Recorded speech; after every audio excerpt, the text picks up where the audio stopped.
I was wondering about our yesterdays and digging through the rubble. And to say the least, somebody went to a hell of a lot of trouble to make sure that when we looked things up, we wouldn't fare too well, and we would come up with totally unreliable pictures of ourselves.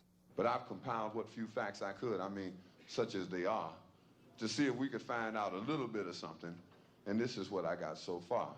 First, white folks discovered Africa. They claimed it fair and square. Cecil Rhodes couldn't have been robbing nobody because, hell, there wasn't nobody there. And white folks brought all the civilization because there wasn't none around. How could the folks be civilized when wasn't nobody writing nothing down? And just to prove all of their suspicions, well, didn't take too long. They found out that there were whole tribes of people in plain sight running around with no clothes on. That's right. The men, the women, the young, and the old righteous folks covered their eyes. And no time was spent considering the environment. Hell no, this just wasn't civilized. And another piece of information they had, or at least this is what we were taught, is that unlike the civilized people of Europe, these tribal units actually fought. And yes, there was some crude implements, and yes, there was primitive art, and yes, they were masters of hunting and fishing, and courtesy came from the heart. And yes, there was love and medicine, religion, intertribal communication by drum, but no paper, no pencils, and no other utensils, and hell, these folks never even heard of a gun.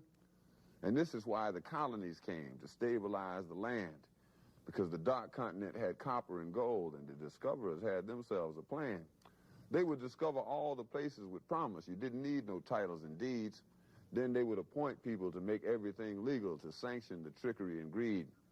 And back in the jungle, when the natives got restless, they would call it guerrilla attack. And they would never describe that the folks finally got wise and decided that they would fight back. And still, we are victims of word games. Semantics is always a bitch. Places once referred to as underdeveloped are now called mineral rich. And the game goes on eternally. Unity kept just beyond reach. Egypt and Libya used to be in Africa. They've now been moved to the Middle East. There are examples galore, I assure you. But if interpreting were left up to me, I'd be sure every time folks knew this version wasn't mine, which is why it is called his story.